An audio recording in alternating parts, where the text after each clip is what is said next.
And we are Pre-recorded. not live. Yeah. Hello. It is the 13th, or at least 13th when you see this. Yeah, 13. But we are, well, it's December. Yep. It's the holiday period. It is the holiday period. As you could see the thumbnail, there's hats. Yeah. There's hats. Yeah, in the thumbnail. I haven't seen the thumbnail yet. We got hats. Later I show nice. you. Yeah. Okay. Yeah. Thank you for joining us. Thank you for tonight. doing this. Yep. We are pre-recording this because the two of us want to have Christmas break. Not necessarily together. I mean, we're very loving, but not necessarily together. Yeah. Not all the time anyway. Yeah. Yeah, so we'll have ghost maps. Ghost maps will still be going on throughout As December. per normal, so As don't per worry. normal. Don't worry, guys. Don't worry. Ghost Ghost maps, I repeat, ghost maps will still be on schedule. Yep. Just that dead air, we'll see you next year lah. Yeah. It's technically on schedule. It's It just is on that, schedule. yeah, we'll see you next year. Hence the We'll pre-recorded see you one. live next year. We'll see you live next year. Yeah. If there's anyone you want on the show, let us know. We're Yes. trying to make it happen. Comments are still open. Yeah. Not live comments, but comments are still open on this video. So, Yeah. And, like, happy holidays. Yeah. Yeah. Happy holidays. Merry whatever it is you're celebrating. Yeah. Unless your name is Mary, in which case that was a terrible pun. It's clearly holiday mood for us. Yeah. So this episode is, as you could tell with the title, Yeah. scary holiday stories, or like holiday entities. Yeah. Yeah. We don't get much in Southeast Asia. See, that's the thing. Like when we were discussing this, my first instinct was to go look for Southeast Asian Christmas and holiday entities, and then I realized don't have. Yeah, really don't have. Spend a whole day going through Google trying to find like Southeast Asian entities. Don't have. We really don't have that. Yeah. Then of course, Carl was like, "Don't have lah. Why are you looking for Southeast Asian one only? Global a bit lah. Christmas special, no. Yeah. End of the year. Let's Holiday go special. Holiday special. Holiday special. Yeah. Yes. Yeah. So we started looking at entities and creatures that are associated with this time of year, outside of Southeast Asia, and when we started doing that, one of them immediately came to mind for me. But we'll talk about that in a little bit. We want to give you guys some updates about us as well. Yeah. I think the biggest update we have is yours. Our dear. Ooh, y'all cannot see but actually he's adjusting. But I'm gonna pretend that he isn't. It's like, ooh. Yeah. Yeah. Okay. Yes, our co-creator of Ghost Maps, our executive producer, our director, Mr. Carl Ong. Yeah. What were you up to recently?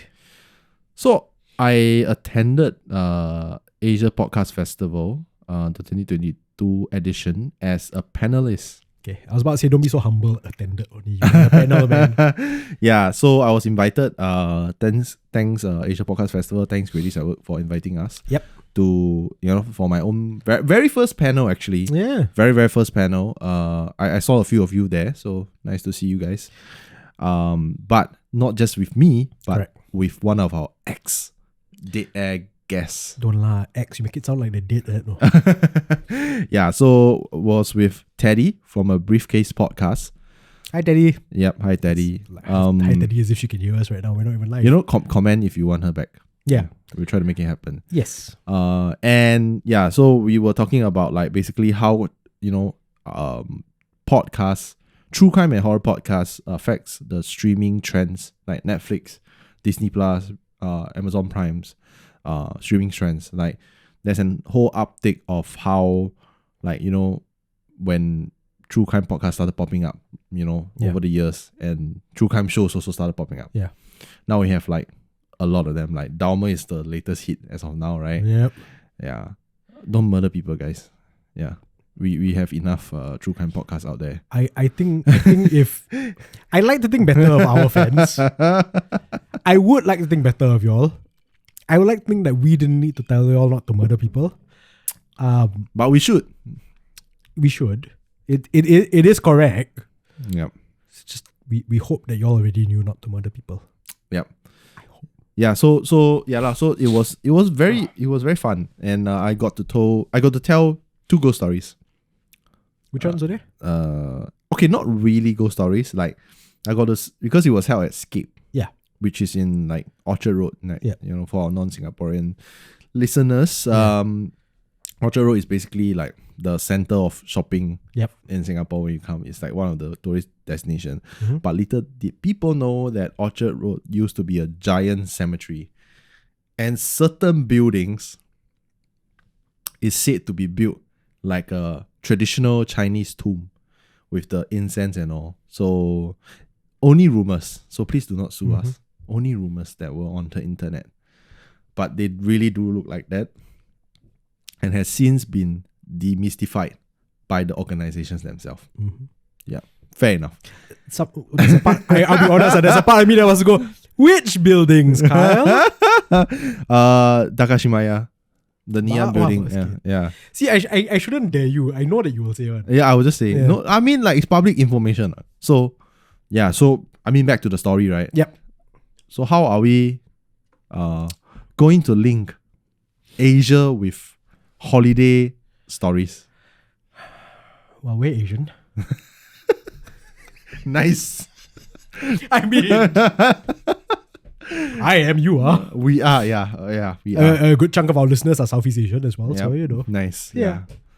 Yeah, get up. If we miss out on any of like the creatures, right, that roam during this Christmas season, do let us know. Yes. But most of the ones that we have found are either from Europe or like from the Americas. Yeah. But mostly Europe. There was one, and we've got the list. I mean, there's one Asia technically.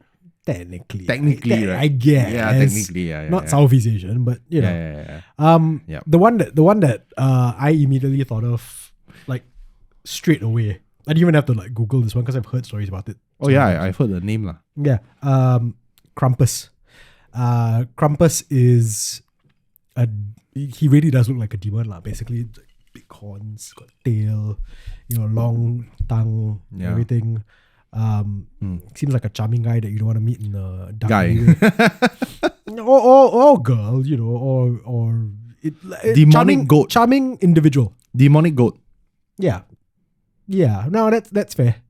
He's got a nice big goatee as well, so yeah, no, that's fair. Krampus is apparently, if Santa Claus is good cop, Krampus is evil. Krampus is evil cop. So bad cop, bad cop, but worse. I was reading up on it. Apparently, there's no actual consensus on when this legend started. There's a few theories. I can't remember what the theories were, but like there's no actual consensus on when the legend started. So the story is that all of us know who Santa Claus is, and if there are younger listeners tuning in to this episode of Dead Air, first of all, where are your parents? Why are they letting you listen to this? We are solidly PG-13. But if there are younger listeners or viewers tuning into this episode of Dead Air, Santa Claus is real. But at one point, apparently Santa Claus also had a partner. Krampus was his partner. So what they would do is they would go together, and I don't know whether Santa Claus would like like they sit in the sleigh like two cops like going on patrol like that with their donuts. Yeah, or whether Santa Claus would come on his own and then Krampus like follow behind in his own motorbike or what lah. Yeah. But they will visit children. Yep. And if there was a good child in the house, Santa Claus would give presents. That one everybody knows. If there was a bad child in the house, like eventually the story evolved that Santa Claus would give like lumps of coal. Okay, if that's your version of a punishment, sure. But apparently there was the I don't want to say rumor. Rumor sounds like it could have been true. There was the legend that Krampus would follow Santa Claus, and if there was a bad child in the house, Krampus would beat them. No, I mean it's a lot more gore lah. He's like being PG-13. So basically, and I quote Krampus, he rips out girls' pigtails and beats children with birch branches. Why birch though? Seasonal. I guess he wants to get into the spirit of things. We're looking at like this 1900s greeting card with Krampus. Like basically I think it's German. Greetings from Krampus. It's like this demonic goat thing with a long goat man. Goat man with a long tongue grabbing a child by his butt and spanking him. Yeah. At least I hope that's what he's doing, because that's like the nicest thing he could possibly be doing to this poor child. I see like chains down there. I see another child watching on as if with apples. With apples. That's messed up, man. Yeah. Help your brother. I mean, so basically it's like a visual imagery of the devil, lah. Yeah. Or what we think the devil is. Yeah, the stereotypical idea of what a devil looks like, lah. Yeah. But yeah. And am I seeing this right? Does he have earrings, Krampus? I can't tell. No, it's part of his beard. So he's got a big bushy beard with I suppose he's got like some grey in that beard. Yeah. Which I'm mildly offended by, because I used to have a beard with grey in it. So it's a lot more messed up than that, because we're looking at it, right? Yeah. So Krampus originated from Austria and Central Europe. And basically they describe him. Krampus resembles an anthropomorphic demonic goat who punishes misbehaving children. He rips out girls' pigtails, beats children with birch branches, and often carries a basket on his back so he can carry off a child of his choosing and consume them for Christmas dinner. Wow, talk about takeaway. Yeah, man, buy turkey lah. Back then, no turkey. Nonsense, back then no turkey. Cheap just go kidnap children or don't want to buy turkey. 5th December is Krampusnacht. Krampusnacht. The night where... Apologies to all our German viewers. The night where men in homemade Krampus costume charge around alpine villages with pitchforks, demanding booze and threatening strangers. That's the equivalent, right, of us, right, wearing Miss P's outfit and going around, hey, money, give me some money. I mean, to be fair, if somebody came up to me dressed as Miss P and then demanded money, I would give money. I would probably slap the shit out of the person.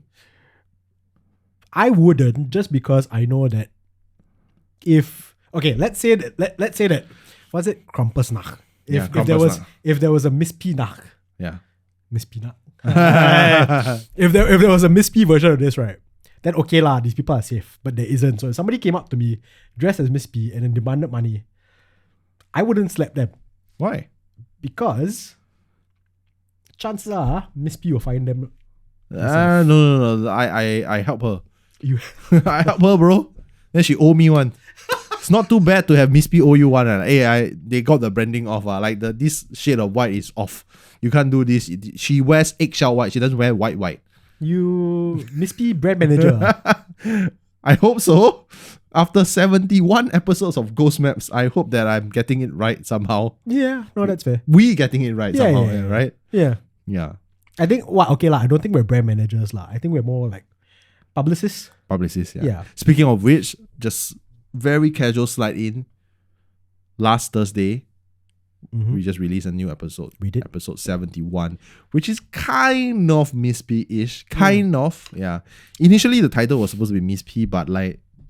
It's not Miss P lah. You don't create Miss P by drowning. Yeah. Right? You don't. Don't spoil story lah. Walao. Well, got spirit already, so obviously the person is dead.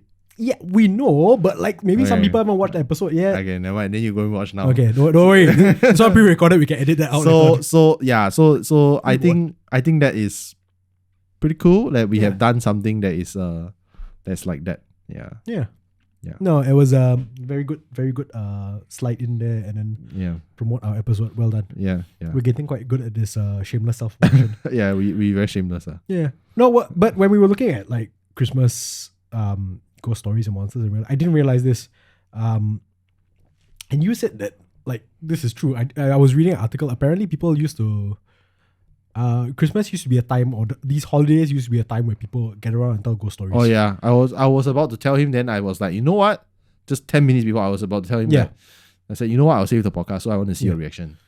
So you know how like Christmas, right? Because what we read on the history of like scary stories on Christmas is that parents usually, or like people will get around the fireplace, and then they will talk about ghost stories the night before Christmas. Yeah. Yeah. Cause Which, like, you know, the when that's the other thing when Carl said let's talk about like horror and ghost stories and creatures and everything around the holidays. The Krampus was the first one that came to mind. The other thing that came to mind was Charles Dickens' A Christmas Carol, where he's visited by 3 ghosts. Yeah. So like I was like, oh yeah, okay lah. That's what I know. Yeah. Because it's like where there's light, there's always darkness, right? Yeah. So I guess that is equivalent lah. So and because next year, we are approaching soon. Yep. Next year's Chinese New Year, Lunar New Year, is on January instead of the usual February. Yep. So very close. So I was drawing comparison that actually the meaning of Chinese New Year is called 过年. 过年 means like to cross a year. It's a pun. Year, 年 is year. 过年 cross a year. But at the same time, 年 also represents a name of a monster. So they want to basically, basically not let the monster eat them lah. So there was this monster in this village in ancient China that was like wreaking havoc every specific time of this year. Right. Like destroying stuff and eating everything that they have. So hence, what does the monster look like? Oh, it looks like the lion. Yeah. It looks like like Chinese okay. dancing lions. Yeah. So the villagers thought of this is the very short and not very inaccurate version. So the villagers thought of a way to get rid of them by making loud noises and bright lights. So they started lighting firecrackers and stuff and making loud noise and making laughter and stuff. Then that drew the Nian away. It's kind of like the Grinch. Yeah, kind of like that. Yeah, kind of like that. So then hence Chinese New Year was born. Because made by the Chinese, so it's Chinese New Year. So I think there's some similarities, and then they will tell the stories before Chinese New Year also. And there's certain things that you shouldn't do before Chinese New Year also. You cannot sweep your floors and stuff, like all the pantang stuff lah. Wait, okay, I knew about the pantang stuff. How long before Chinese New Year am I not allowed to sweep my floor? And I think this is law accurate because it's straight from my grandma, who has survived World War II. She's that old. So she practices about a week before. Okay lah. It's pretty dirty. It is lah, but but there's way to circumvent the rules. Like, I don't want to go critical on this. Vacuuming? Yes, but not vacuum by yourself. Robot vacuuming. Technically, you're not the one that's vacuuming away the wealth. Your vacuum is vacuuming away your wealth, and you're not the one doing it. So technically, it's a gray area. Okay, we'll leave it as that. There's too much vacuuming. Wait. Okay, so if you hire a cleaner, no, still the same. A human cannot do it, but a robot can. Yeah, I guess. But if you hire a cleaner, does the bad luck go to you? No, you sweep away your luck. Technically, the dust represents luck. Oh, so it's the dust that you can't get rid of. But then if you got the robot cleaner, then the robot just don't empty the robot lah. Right? Consolidated luck. Yes. Ah, okay. Okay, moving on. We talk way too much about vacuum. I know. This was supposed to be a horror podcast. This was supposed to be a horror podcast set for the specific end of year holidays, and then we went to Chinese New Year customs. Yep. Well. And then we started talking about robots. Yep. So we just kept going further and further into the future. Nice. Yeah. But yes, Krampus and A Christmas Carol were the touchstones that I knew of for horror, I guess. Not Nightmare Before Christmas. Yeah, I like that joke, but it's not really horror lah. Yeah, but there's like monsters and entities in it. What? There are. Okay, fair enough. Yeah. I know it mostly for very nice music. Yeah, true. Yeah. So we're looking at a list, right? Yes. So the second one is Lucy. Well, it's Saint Lucia's Day, so I guess Lucy. Yeah. So it comes from Norway. Apologies to anybody out there named Lucy. Yeah. We're not saying you're a monster. In Norway and Sweden, 13 December is St. Lucia's Day. St. Lucia is represented as a beautiful young woman, and nowadays the occasion is marked by a young woman in white sash representing the saint roaming the streets with her health and safety officers baiting crown of candles on her head. Oh. However, a few centuries ago, Norway celebrated Lucia, or Lucy, in a very, very different form. For the night before 13th of December, Lucy's night, was the night, it's tonight, was the night when evil spirits and demons rose up to wander the earth. Children needed to be good and the adults wander off evil by protecting their homes with the sign of the cross. See, there's some religious backdrop to it. Lucy was portrayed as a hideous demon with tyrannical powers. So she dictator lah. I guess so. She rode through the skies on a broomstick, accompanied by demons, evil spirits, and trolls, spreading mayhem and chaos, destroying property, crops, and livestock, and kidnapping or killing anyone foolish enough to not be tucked up safely in bed. Wow. That's a lot. Yeah, that's if you think about it, technically she is also a evil version of Santa Claus. Because she's flying around and, it's not Christmas lah, but she's punishing people and she's doing it all in one night. Santa Claus got reindeer, she got goblins. Is it goblins? Demons. Trolls. Yeah. Demons, evil spirit, and trolls, Yeah. So Santa Claus got reindeer. Quite the army, quite the army. Yeah, she got her own army as well. Yeah, that's not too bad. Yeah. Not bad. I'm thinking she's more like Maleficent.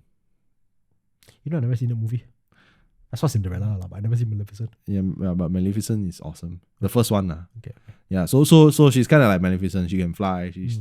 She's probably misunderstood. She just want to have fun. See, now I've got girls just want to have fun stuck in my head. Well, I guess in this case, Lucy just wants to have fun. Norwegians, do y'all still practice the woman in the sash walking around? That's what I want to know. Wait, one sec. Yeah. You hear that? I do. What is that sound?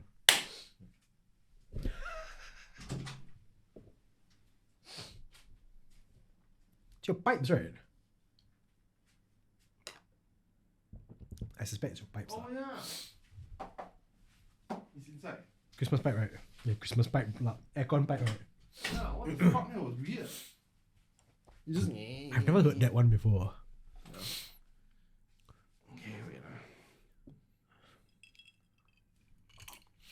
This pre-recorded one, not bad. Sure, can relax. Yeah. Okay. So I think there's a trend, right? Every time before something that is very auspicious, like very celebratory, there will always be like darkness. Thought you were gonna say evil Santa Claus. Oh no, that lah. was the trend. Oh no, lah. Like there will be a bad person. There will be a bad person. Or not a bad thing, like Krampus. Then now we got Lucy. The thing about Lucy that really strikes me is that the night before 13 December, so 12 December, I guess, Lucy's night is the night when evil spirits and demons rose up to wander the earth. It's quite.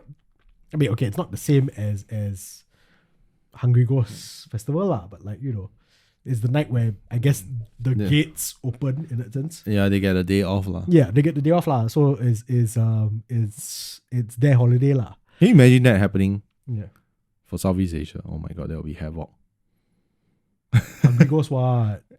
Yeah, but like everyone, Hungry Ghosts technically still quite very Chinese. It's true. Yeah, very mild. But if you open up you floodgate everything, Penanggal, Menanggal, Manananggal, Hantu, Tinggi, Miss P, all come out all at once, bro. Like, this one havoc, yeah. Okay lah, party lah. Yeah, party lah. Not for us lah. You and I might be spared. Yeah. Because we publicists. Yeah, sure. So, okay sure. lah. We need to be tucked into bed. Like, sleeping in bed. You know what it is, right? It's basically the Hantu's office party at the end of the year. Yeah. That's what it is. Yeah. They just want to have a place to chill. Yeah. Yeah. No, the thing is that I feel they are Go on. I'm sure there's gonna be something interesting. Go on. I just feel like people have this misconception, like if I tuck myself into bed by a certain time, I'll be safe. Okay. Yeah. Well, first of all, this is gonna be very psychological. What makes you think that you're in your bed? Okay, that went way too far, way too fast. I know. Like, you gotta go like. And second of all, what makes you think that there's nothing underneath your bed? Because underneath my bed got a lot of messy boxes and stuff like that. Yeah. So anything that's under my bed, right? I think between the monster and me, right? The monster is the one that's suffering the most. No, you like I said, you gotta hack the system, bro. So you wanna say no? You scared of monsters hiding in your bed? Be like me, have no bed. I don't have a bed. I have a tatami style kind of. There's nothing underneath. It's straight up on the mattress already. Unless the thing come from the mattress and then go eat me whole, then yeah, no lah. Like Nightmare on Elm Street, like, you know, yeah. Then yes. Okay lah. Just when you walk into your room, right? If you see like a HANTU shape underneath your mattress, I'll kick it. and then you walk in, it's like, what is that? Then from underneath your mattress, you hear nothing. I'll start engaging. I'll be like, either you're like a troll kind of spirit, You're like the worst HANTU ever. or you're like you're like shittiest. You need to go to Monster Inc. Learn some shit. Monster from- University. I mean, yeah, you're gonna learn some shit from them. Yeah. Yeah. It's good to know, right? That even pre-recorded, we completely go off the rails for our conversation topics. Always. also, No, lah. it's just two of us. When we have It's- guests, we are professional. No, we're not. We're more professional, but we're not professional. Yeah, we're more professional. Yeah. Yeah. We kind of do stay mostly on topic. Yeah. Now we've talked about Yeah. hantus under the bed. Yeah. Or in this case, under your mattress. I do pity if there's any monster in my bed, I do pity it because my partner's like high heel shoes that she doesn't wear anymore, all underneath the bed. Yeah. She got Beyonce CDs all down there. There's a lot of crap to move through. Yeah. Yeah. Not saying Beyonce CDs are crap, it's just there's a lot of stuff underneath there. I just remember a short ghost stories about a bed. I'm sure most of you have heard it. Is this one of yours? No. This is like on the internet, but it's very famous. Okay. It's like the lights out one. Oh, wait. I think I know which one you're Yeah. talking about. Go. So late at night, this guy is just chilling. Daughter is supposed to be asleep, but the daughter is like, Dad, he like comes up to the dad. He's like, can you tuck me to bed? I'm afraid because there's a monster under my bed. And then he's like, okay, don't worry. Then brings the daughter, puts the daughter back to sleep, tucks her in. And then as she turns to walk to the door, he heard the daughter's yelling. Like, not yelling, like, Dad, Like coming from underneath the bed. And then he's just like, what are you doing here? He's like, Dad, I'm afraid. Can you put me to sleep? There's a monster on top of my bed. On my bed. And then that's when the story ends. Yeah. Yeah. But I like to think that the real daughter is the one that is on the bed. What I like to think is, right, that so the story ends out there, right? Yeah. After the story, right, you find out, right, twins. And then the father's like, hey, not funny, you know, y'all.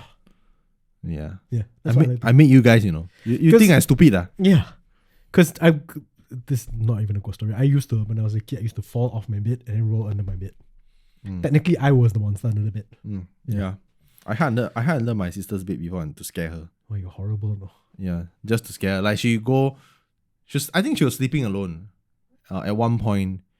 And then like, you know, I just to mess with her, I hide under the bed. I waited for like 20 minutes under the bed. And she came into the room and she lie down. Like she was like just talking on the phone with like one of like the boyfriends or something. Yeah.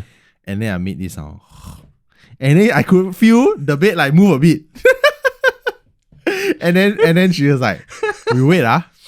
Then she paused a bit, then I didn't make any sound. Then after that she go. And the lights are all off. Like it's like completely dark. Can I just check? How old were you at the time? I was Because you said she got girlfriend, she got boyfriend. I think I was like 15 or 16. You were 15 and you were hiding under the bed to scare your sister. Younger sister, yeah. While if you're older sibling, you do shit like that.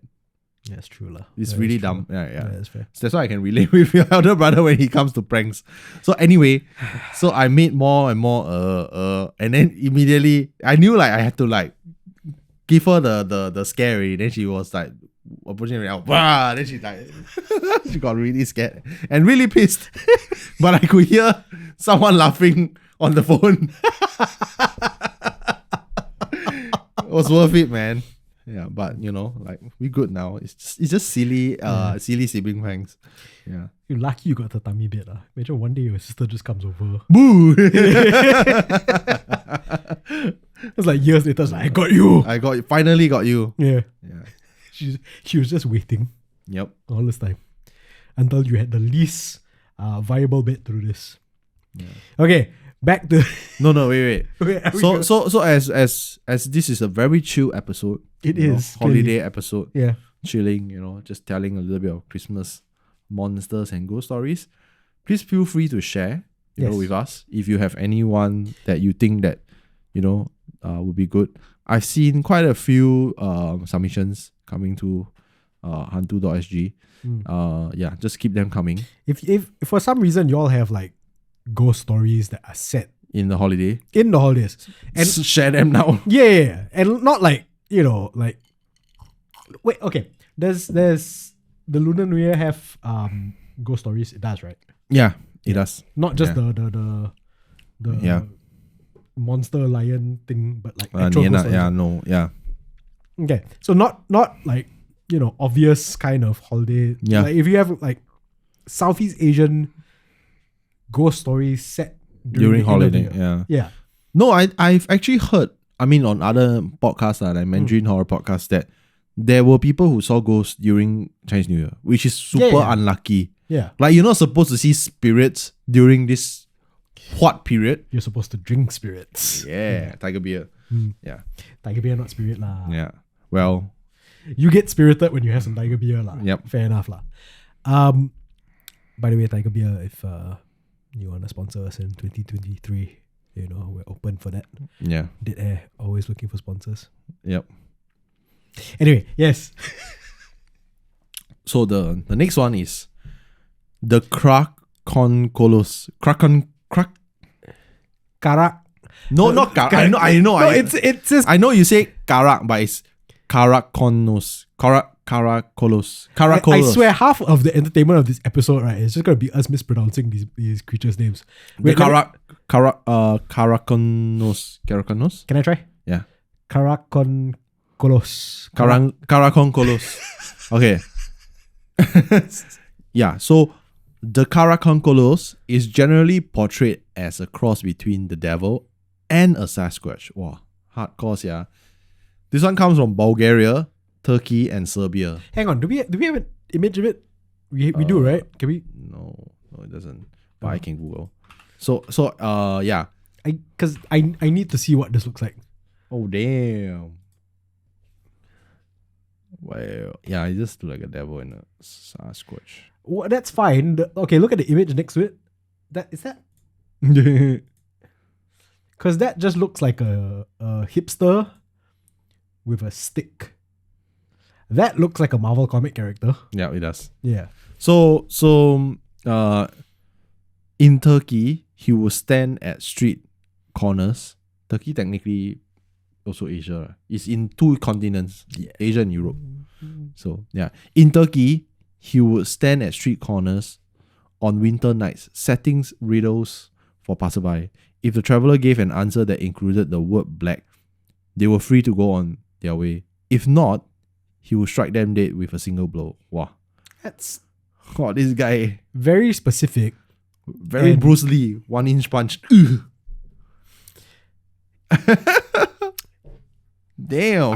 I like to think, and we haven't researched the origins of this one, but I like to think it was just some drunk guy who, as it turns out, very good at martial arts. Yep. But also love to, no pun intended, troll people. Yeah, Yeah. and beat people. Yeah. Troll people and then just like, yeah, I got riddle for you. And then they were like, Yo, it's a goblin. it's a goblin. Yeah, it's a goblin. Okay lah, then I guess fair. To me it still looks like a guy with a messy beard, not wearing a shirt, carrying an axe. Okay. Yes. So, elsewhere, the current Concolos' favorite trick was to disguise their voice to pretend to be someone's friend or relative and lure their intended victim out into the snow. I gotta be honest. Based on the story that you just told me about scaring your sister, I can picture you doing this to your sister. Yep. Yeah. Yep. Sometimes the creature would set them in a trance and leave them to roam free. But in Serbia, the current Concolos preferred to jump on the victim's back and use them as a personal taxi service. The exhausted person was only released at dawn. That mean, you know. You know what this means, right? Yeah? I used to be the Karang Kolos to my uncle. Yep. If you invited a Karang Konkolos into your house, they will feel compelled to imitate their host's behavior. Okay, more and more, I'm just convinced this is a drunk guy. No, like if you set fire or to silk or thread, the Karang Konkolos will be tricked into setting fire to his own fur and will run from the house screaming to find water. Okay, seriously, you look at all of this, right? Everything they've said about the Karang Kolos, right? It's a drunk guy, bruh. Stand on the corner. Yeah, but it's the holidays. You can't say, no, Santa doesn't exist. It's like, yeah. It sounds stupid, but it does exist. I'm convinced. Drunk guy. Hey, so far, Krampus, the Lucy. Okay, fair enough. Yeah. This one, drunk guy. Drunk bearded guy. Yeah, as a former drunk and a former bearded guy, that sounds like the kind of crap I would do in one night. I got expanded law here. Like, Okay. yeah. I mean, they got a different name. I'm not gonna even try to pronounce it. Wait. Let me try. Kalik Kant Zao. That sounded very rude. Yep. Yeah. Anyway, the Karakkonkolos are believed to be creatures of the night. According to folklore, there were many ways people would protect themselves during the days. One such method was to leave a colander on their doorstep to trick the visiting Karakkonkolos. It is believed that since it could not count above 2, 3 was believed to be a holy number, and by pronouncing it, the Karakkonkolos would kill itself. Dude, drunk guy. Can't count over 2. Drunk guy. And Karakkonkolos would sit at the doorstep all night, counting each hole of the colander until the sound rose. Drunk guy. And it was forced to hide. Drunk guy. I have sat outside bars drunkenly counting random stuff and not getting beyond the number. I can relate that. But right, like this is probably one of the rare few like entities, right, to be defeated by mats. No, by modern day kitchen appliances, modern day kitchen accessories. What's that term? Not accessories. Modern day kitchen utensils. Yeah. Colander. You know, you go back to the underworld, they also laugh at you. Bro, you lost to a colander. You lost to a colander. I love the way you said that, by the way. It just adds insult to injury. I was like, colander lah. Yeah, colander, bro. Colander, bro. It's like, hey, like the vampire, I took a stake to the heart. You took a colander to heart. To what? To sit down and then count. Man. Oh, this is awesome. Then according to the legend, any child born during the 12 days of Christmas, was in danger of transforming into a Karakkonkolos during each Christmas season, starting with adulthood. Okay. Wow. I for somebody who his entire life has sang the song. Now the 12 days of Christmas. 12 days of Christmas, yes. Nice. I don't know whether the 12 days of Christmas are before or after the day itself. I'm ashamed to admit. No, but I'm quite sure it's after the 25th. No, there's no more 12 days after the 25th. December ends. December ends in 7 Correct, days. but it's not like the 12 days of December. It's the 12 days of Christmas. I think it's before. Okay, but anyway, that is not the important thing. The important thing is that within these 12 days, they can turn into a Karakkonkolos and be confused by a colander. No, but that's the important thing. It's if you are born within the 12 days of Christmas. Yeah. So which are the 12 days? No, either before or after lah. I sneeze not because I'm like, like shocked at the Right. answer or anything. It was believed that the antidote to prevent this transformation was to bind the baby in what's this? Tresses. What does it say? Tresses. of garlic. What is or tresses? straw. Just like Oh, basically a like bunch. yeah, A bunch. A bunch of garlic or straw, or to cinch the child's toenail. Oh my god. Yeah, Okay, now this is veering into child abuse territory. a bit lah. It used to be But back in the funny drunk. Well, but back in the day, I think a lot of things will be classified as child abuse. I'm quite sure this is why, instead of preventing the child from being carunculus, this leads the child to a life of heavy drinking, where they get so drunk they stand on street corners and ask riddles, and then after that get confused by numbers. Yeah. I think they've unintentionally created the carunculus by torturing these poor children. There is a reference of the Karankonkolos made in H.P. Lovecraft novella, The Whisperer in Darkness. Not like I've read it or anything, but like, yeah, even H.P. Lovecraft knows about it. Huh. I'm quite sure I've read this one, but I don't remember. So it goes like way back. Like this is from 1931. You got a copy of the book? No lah, but they reprinted it. Wow. Oh, che, I thought, wow, you so... No. Yeah, interesting. Okay, moving on. But okay, What? see that's the thing. Like, okay, so number 4 on this list shares the same name as. I'm not even gonna bother to pronounce it. Karankolos. Karankonkolos. Yeah, that guy. Yeah. So apparently, the number 4 on this list is the. Yeah. I'm gonna try to pronounce this without it sounding horrible. Kalikan Zaroi. Yeah. Yeah, let's go with that. Yeah. It seems to be the Greek cousin of the Karankolos, Yeah. I guess. Yeah. So yeah, I think they share some similarities, Yeah. like the 12 days, like causing mischief. But this one is It's more a group of demons. Yeah. This is more stealing. They Right. steal babies during Christmas. Okay, wait, hang on. It steals babies during Christmas. What does it do to the baby? It doesn't say. Doesn't say. Yeah, probably eat it. Well, Oh, and by the way, this is from Greece. This is gonna sound a bit wrong, but I hope they ate the baby, because if you don't and you're just stealing a baby to raise it, then what's the point? It's illegal adoption. 1. 2, unless you're telling me you're raising the baby to steal more babies next year. Maybe? Essentially, it's a gang lah. Yeah. Okay, It's like a yeah. a It's like gang of demons. sounds like Guardians of the Galaxy to me. Yeah. Yeah, Yeah. that's right. Yondu was a kidnapper. Yondu was a I'm not even Karankonkolos. the collective term for Karankankulos. Yeah. Frau. Ooh, what's this one? Number 5. This is Frau. Frau is it's a word in German. It's right? German for I believe. It's basically like their version of Miss or Mrs. or something. Like that. Okay. Frau I don't know. I don't speak. Bechta. Bechta. Perchta. Bechta.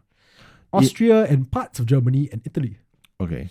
In pre-Christian traditions, Pre-Christmas. sorry, That one called Halloween. in pre-Christian traditions, Perchta was an alpine goddess whose particular celebration coincided with the 12th night. Is it 12 again? After pre-Christian religions were displaced, she instead became a demonic witch who stalked villagers, punishing anyone who dared displease her. Okay, what's her definition of displease? Those socks don't match. Wow. Zap. I don't know.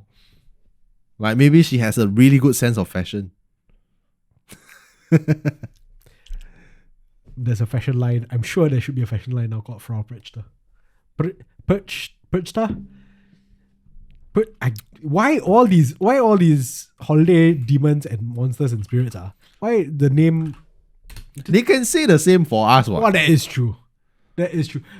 I should talk. I'm the same guy who struggles to pronounce Pa Jiao Gui. Yep. Correct, right? Pacha. Not too Okay. bad. Okay. Yeah, pacha. so basically she looked like a witch lah. Yeah. Right? A witch. Quite terrifying actually. If you see that at night, it's pretty scary. That is quite scary. Yeah.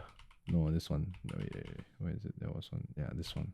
This one. Oh, okay, that's quite funny. Nice. Looks like a troll. That yeah.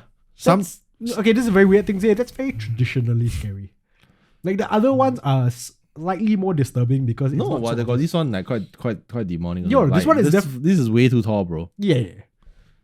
Sometimes she appeared as a mischievous, disheveled old woman. Alternatively, her appearance could depend on how you perceived her and whether if you had pleased her. Define pleased. Now I'm getting a bit. What's going on here? If you were faithful, obedient, and observed her rituals, Betsha will appear to you as a woman of divine beauty. If you angered her, she will appear as a demonic horned monster with a ferocious bloodlust. Betsha will let you be as long as you follow her rituals on Betsha's night, such as eating a traditional meal and special cakes baked in her honor. Wow. So hang on. Wait. This is why Kratos is needed. This is why God of War is needed. Because, right, all these like divine people, bunch of dicks do what I do or else. What are you, an Asian parent? I gotta be honest, in terms of rituals, right? Have a nice meal and have some cake. No, but then there's like certain things that is like questionable. What is good to you? What should I please you with? Traditional meal, such as eating a traditional meal and special cakes baked in her honor. What if you couldn't find the ingredients in time? Well, then if you're dead lah. No, but okay.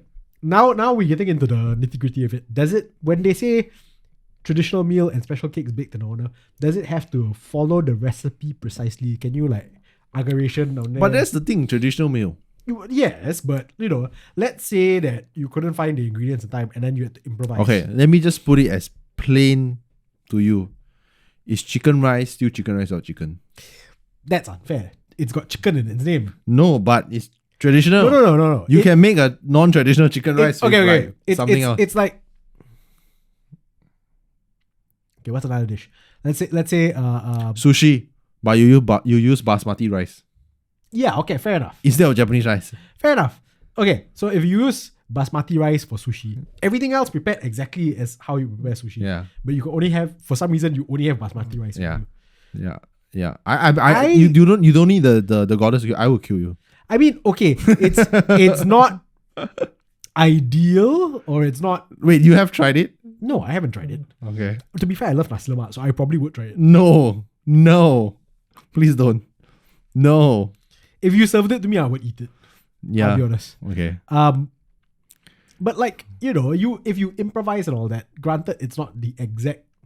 My God, I can't believe we're going down this rabbit hole. It's not the exact recipe, but if you did so in her honor, well-intentioned, she seems like, I mean, of all the creatures on this list so far, right? Nah, I doubt so. I don't think so. No. She can appear as a disheveled old woman with mischievous underline. So I doubt so. I don't think so. I think she'll just kill you. She'll just like, I don't hear any of this nonsense. Zap. Because she will say, that means, right, you have not tried hard enough to please me. If you really did try, and you How would she see? How would she see? She knows whether you're eating properly. Yeah, okay, fair enough. But like, I still think that she'll be like, nah, zap. I'll be honest. Between her and what was that? Karang. I'm gonna call it Karak Highway because I'm just mispronouncing Karang it. Konkolos. Right, that guy. That guy's a drunk. Yeah. That guy's a drunk, disorderly drunk who's going around punching people and not counting over two and all just drunk. That guy, between that guy and Frau Perchta, whose main issue is, have you eaten tonight? I prefer her. Granted, okay, I just read the paragraph after that. Yep. And I will read this part. Should you fail to eat a traditional meal and special cake baked in her honor, she would sneak into your room whilst you slept, slit your belly open, and replace your innards with pebbles and straw. The following day, whoever discovered your corpse would assume you had simply died in your sleep. Who's gonna assume that? Wait, okay. Replace your innards with pebbles and straw. Two things. One, I guess last time got no autopsy. Two, I'm assuming this means she sewed it back up. Yeah. Because if she didn't, then, if you assume, this person whose stomach has been slit open and then now there's pebbles in there and straw instead of where the innards are supposed to be, I guess they died in their sleep. You're probably not living with very smart people. Yep. Yeah. That said, she's ripping your innards out, but only if you don't have a nice meal and cake. I still think she's better than Karakolos. Yeah. Right. I mean, it's really not a battle. It's not a battle, but I think I would stand a better chance of surviving her. But you see, there is a cult. There was a cult of Perchta. And apparently, some version says that if you eat during her day, she will still slice your belly open. So you cannot eat. On some versions. So it's kind of messed up. So does she want us to eat or not? Maybe, yeah. Maybe not. Yeah. Really? In contemporary culture, she is portrayed as a rewarder of the generous and the punisher of the bad. Particularly lying children. Oh, children lie all the time. Yeah, so that's true. so you should just like kill children. Yeah. Wow. Yeah. I still We prefer- need some lah. I think Southeast Asian and at least Asia needs some like holiday creatures. We do. Well, like, We don't have that. I mean, to be fair, it's not like, Christmas prior to Christmas being Christmas. It's not like it was the end of year big festival that it is now. Fair enough. Yeah. But yeah, no. I still prefer this Frau. Yeah. All right. Oh, I just like the name of this one. You can say it. This is from Iceland. The Yule Lads. He just want to say the lad. It sounds like a bunch of guys who go bowling together during Christmas. Hey, it's the Yule Lads. Hey. Wee bit of you lads. Oh, okay. Wait. Can I read this one? Yeah, go ahead. Many of these creatures served as metaphors for surviving the horrors of winter. And as Icelandic winters are tougher than most, it's unsurprising it has some of the most creative mythology. The 13 Yule Lads visit houses, one Yule Lad a day, between 12th and 24th December. See, at least they specify what day it is. Nowadays, they are depicted as tricksters, each with their own unique form of mischief. Spoon Licker, that's his name, steals wooden spoons to lick off the food residue. Cleaning utensils. Door Slammer slams the doors of the houses all night so nobody can rest. Bit of a dick move. And you can probably guess what Sausage Swiper gets up to. Sausage Swiper. Historically, however, the Yule Lads were much more vicious, and in the 18th century, telling stories of the Yule Lads' behavior was a competitive activity as each storyteller outdied the last, shocking tale of the gruesome brutality and gratuitous violence. The tales got so out of hand that in 1746, a public decree banned the foolish custom of scaring children with the Yuletide lads and ghosts. Nice. Yeah. Like the illustration here. It's basically Spoon like liquor. Snow White's dwarfs but hardcore. Doorway Sniffer. There's one called Pot Scraper, which is not what you guys are thinking. And candle bagger. Meat Hook. Meat Hook sounds like the name Of a porn star. of a porn star / holiday monster / recipe / restaurant. It can go so many different ways. There's something called the Yule Cat among the Yule Lads. Yeah. What does the Yule Cat do? Is it just a normal cat? A meaner version of a cat that likes to play tricks. That sounds like a normal cat. That sounds like a normal cat to me. I have a cat. He attacks my feet in the middle of the night. Yeah. He's a Yule lad. No, you cat. Yule cat. Sorry, Yule cat. Yeah. This one a bit chill. This one a bit mischievous. Mischievous. yeah. A bit mischievous. Like, Yeah. drunk standing on the corner punching people. Old woman / young woman / mischievous demon who slits your belly. And spoon liquor. Yeah. Door slammer. Yeah. Okay. Oh, So- there we go. Okay, so next one is... Can I read this one? Yeah. If that was not enough, the Yule lads also had a pet cat who was perhaps the most terrifying creature of all. The name Christmas Cat might conjure up images of a lovely kitten, it doesn't, in a Santa hat. But Yola Koturin, who first appeared in the 19th century, was a huge, ferocious beast with razor-like whiskers, blazing eyes, and terrible claws, who consumed any child who did not receive new clothes. Whoa. I'm sorry. The cat used to attack children who did not get new clothes. How is that the child's fault? Yeah. That's the child has no say in this. Hardcore, right? But it is a cat, so it's not like it's gonna be reasonable with you and like go, oh, fine, because it's a cat. In 1932, the Icelandic poet Johann Jökull wrote a book of Christmas poems for children that, much like Clement Clark Moore's A Visit from St. Nicholas in the US or Dickens' A Christmas Carol in the UK, enshrine Christmas traditions for future generations. His telling of the Yule Lads became the official version, and his playful but macabre poem of the Christmas Cat captured the ferocity of the beast and the terror it inspired. In 1987, Björk did her own version of the poem in one of her earlier solo recordings. Well done, Björk. Yeah, that cat with the blazing eyes and everything. There's way too much cats. Like of this story. Yeah. I'm sorry, I'm just not afraid of a cat. I'm not afraid of a cat either, but I'll go pet it. I know what to expect from cats. And this is what I expect from cats. Just cats, Just cats. That's just a cat. It's attacking children for the most ridiculous of reasons. It's usually not their fault. I have a cat. That's a cat. That's just a cat. Yeah. That's not a demon. Yeah. I think this is the last one on the list, right? Yeah. And I feel like it's a good segue for us to go into Asian territory.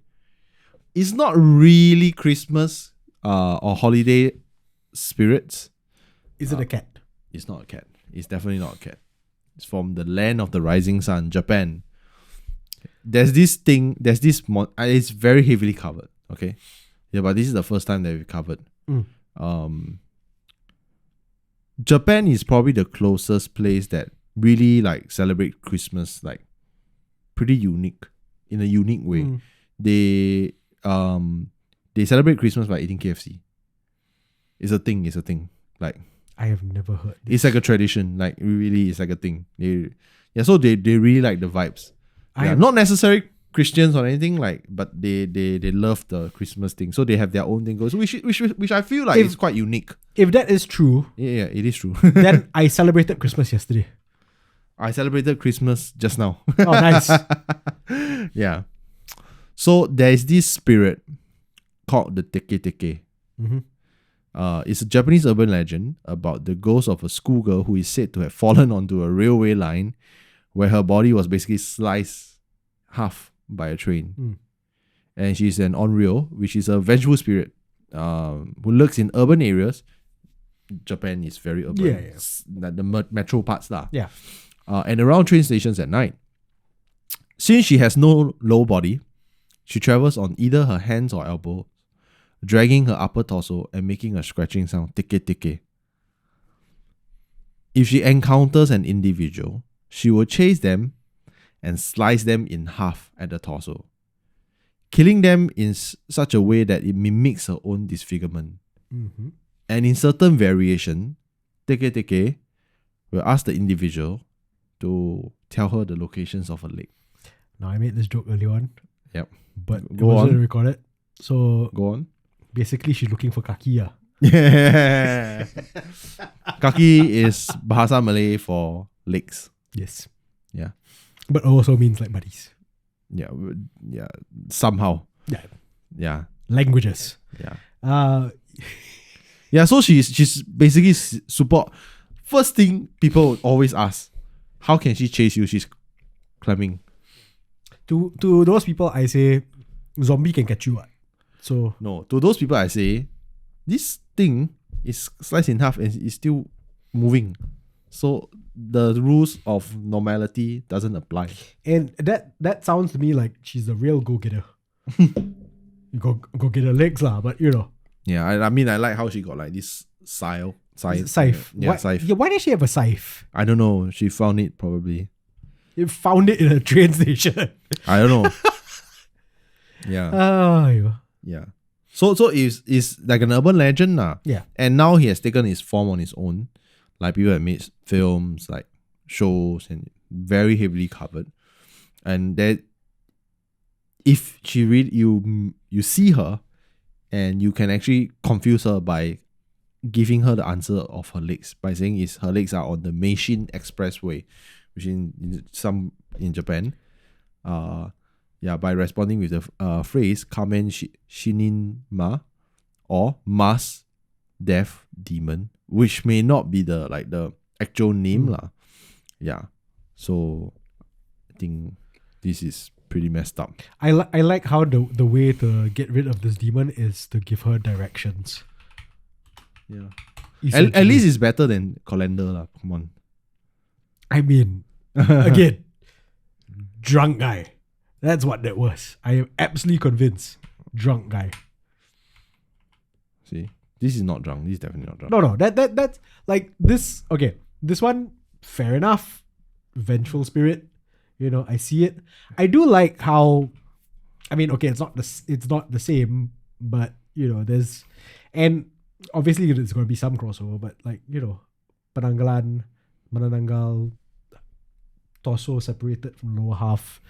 There's kind of This one crawl, that one fly. Yeah. That one fly. I mean, I swear there's not a pun, but there's that connective tissue between those things, those creatures, and the spirit and everything. Yeah. I do like that. I love seeing stuff like this. When you know across the different countries we have all these spirits who have similarities. Yep. Yeah. Yeah. I mean, the reason I'm bringing up Japan is because we have a few Japanese listeners also lah. Yeah. And I'm going to Japan next year, so might as well, right? Self-serving, basically. Self-serving, Wow. might as well. I mean, I'm gonna go like try to find ghost stories there. I will try. Yeah, and I also not that I want to meet them, but I'm like I just consciously looking out for ghost stories. Respectfully. Respectful. I don't know if we are known there, but respectfully, definitely. Yes. Yeah.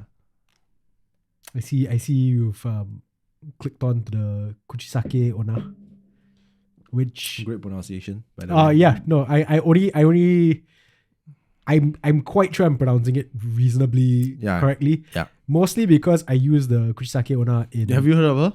Not only have I heard of her, but I've included her in my book. Yeah. So she's a character in my book as well. Sleep valve woman. Yeah, and I remember, to be fair, I remember hearing about the slip mouth woman for a long time. Like, I remember hearing about this in the late 90s already. Yep.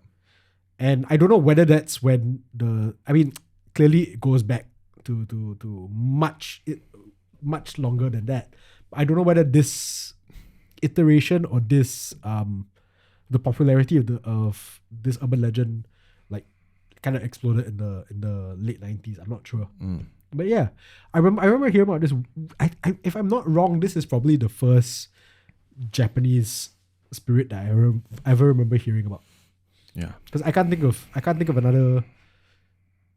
another spirit or demon or vengeful entity from Japan prior to this that I remember hearing about. So yeah. So she's got a special place in my heart. That's why not in that sense, but that's why I included her in the book. Yeah. I don't even have to look at the description of her. So basically, she wears a mask, and she's got what's it called? The Chelsea smile. I can't remember what it's called, but there's go up. It might be The Joker smile. No, but there's a proper term for it. What was it called? I can't remember. I mean, just basically slit out. Yeah, slit so mouth woman lah. she's Slit mouth basically woman. got like slits from the corner of her mouth that go all the way up to like. Yeah lah. And she wears a mask covering this. And Yeah. if I'm remembering it right, she will come up to you and ask you, "Am I pretty?" If you say no, she will kill you. Yeah. If you say yes, She'll kill you. she'll show you her face, and then she'll kill you. Scissors, I believe, is what she uses. Yeah. She'll kill you by like carving out. No, she will open. Then she will show you. Then she'll remove her mask, and then she say, even with this. Yeah. And then if you say no or scream in height, she will kill you. Yeah. If you say yes, then she will slice your corners of your mouth ear to ear, then to make you look like her. And then kill her. And then kill you. Won't kill you. I guess you will eventually die from bleeding or something lah. Yeah. Yeah. It's I can't remember the first time I heard this. I know it was the late 90s. I can't remember what the context was. I don't think it was a movie, but I remember hearing about this one and I was like, I mean, it's kind of a lose-lose situation with her lah, but I remember thinking to myself, granted I was a teenager at the time, I remember thinking to myself, that sounds like a pretty cool vengeful spirit. Yeah. No, but you can confuse her. So you can distract her by throwing money at her. Or hard candies. Apparently she will take them out. Or you can just tell her that she looks average. Then she will be like, huh? Then you just run away. That's I would be more insulted by that. Yeah. You don't even get like a strong reaction. It's like, am I pretty? So like, you're a solid 5. Like, for some- that you deserve to die. some people says that her roots dates back to the Edo period, which is from the 17th to 19th century, which is like, ooh, damn, that was before masks lah. I mean, yeah, people don't wear masks lah. Yeah. Well, not before mask lah, but like I think she just had like kind of like a veil of some kind on her face. I remember like writing the book. I remember incorporating this and trying to incorporate, because back when I started writing the book, face masks were still fairly commonplace in Japan, and it's more out of being polite. If you have a slight cough, you wear a face mask so as not to infect anybody else even with slight cough. So yeah, nowadays everybody wears face masks. So it's it weirdly enough makes it even more scary because she could be hiding behind any face mask. Glasgow smile, that's what it's called, not the Chelsea smile. Glasgow smile, a wound caused by cutting the corners of a victim's mouth up to the ears. Let's put a smile on that face. I'm not even going to try to do a joke impersonation. Let's put a smile on that face. Just say something nice to me lah. Confirm put smile on my face. It's like, Wayne, your man bun's looking quite nice today. Oh, thank you. Nice. Yeah, smile already. Don't need to cut. Yeah, see? Yeah. Give me a wait, where is it? Poca green tea. Yeah. So I feel like it's still very hard to find any Southeast Asian creatures. Holiday. Yeah. I mean, even the Japanese ones that we just looked at, A, not Southeast Asian, B, not exactly holiday creatures. For all we know, however, the Kuchisaka Onna and the what was the other one? What was the Teke. Maybe they ate KFC for Christmas as well. We don't know. I've never heard of this one, but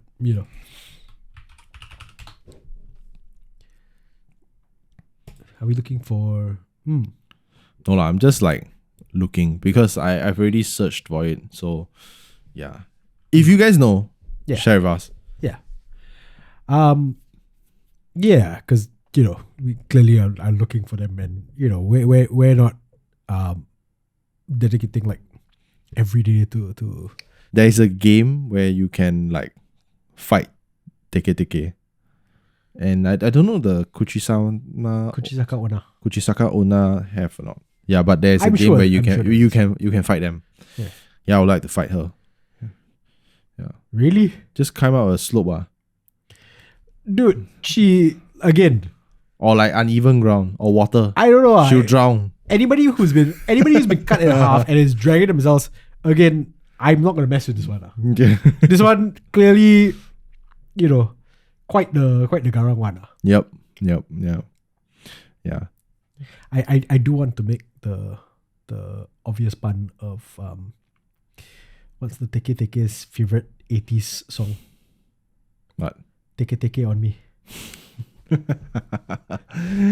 I feel like this is a very good point to thank you all for coming to this month's episode of Dead Air, even though it was pre-recorded. Yeah. And next year, there will be more exciting news to come from us. Yeah. And I think the most exciting thing is that you will join me to go and shoot some HANTU visuals. Yeah. Was it the last episode that we did where we got it, yeah. Yeah. We got the number, yeah. Thanks, guys. Yeah, we got 1,011 followers or more during that night. So Wayne is gonna come with me now. And at APF this year, met a couple of our podcaster friends, and they are all looking forward to the cemetery episode of Dead Air. What was our numbers we were supposed to hit to get the cemetery? 10,000. 10,000 on Facebook, right? And Instagram. Yep. Yeah. Good luck. Weirdly enough, I feel okay lah. I think it's probably a good thing that I'm doing this, because if I'm following you to shoot creepy visuals, yep, then okay, at least I'm working my way up to Dead Air live from a cemetery. Yeah. So okay lah. Yeah. It's a new year coming up. Try something new. Yeah. Just expand my horizons in ways that will scare the living crap out of me. All right. It's pre-recorded, but we're still gonna do our standard outro because we're nothing if not consistent. New episodes of Ghost Maps go online every second and fourth Thursday of the month on Spotify, YouTube, Apple Podcasts, and all major platforms. To make sure you never miss an episode, subscribe now and follow us on social media at We Are HANTU. That, as always, is one word, We Are HANTU, WEAREHANTU. If you would like to share your own stories that can inspire future episodes of Ghost Maps, and especially if you have holiday-themed ghost stories, you can reach us through the contact form on hantu.sg or message us directly through Facebook and Instagram. You can also be one of our supporters on Patreon at patreon.com/wearehantu. Again, that's WEAREHANTU. One word. Yep. And remember, just because they're stories, it doesn't mean they are not true. All right. Good night. Happy holidays. Yeah. Happy holidays. And a Happy New Year in advance. And Merry Christmas. Yeah. Not in that order, but yeah. Yeah. Good night, guys. Bye. If you want to stay up to date on HANTU and listen to our other podcasts like Ghost Maps, subscribe now and follow us on social media. You can also be one of our supporters on Patreon. Look for We Are HANTU or click the links in the description. Dead Air is a HANTU production, hosted by Kyle Ong and Wayne Ray, with album art by Jolene Lim, and recorded on Audio Technica mics.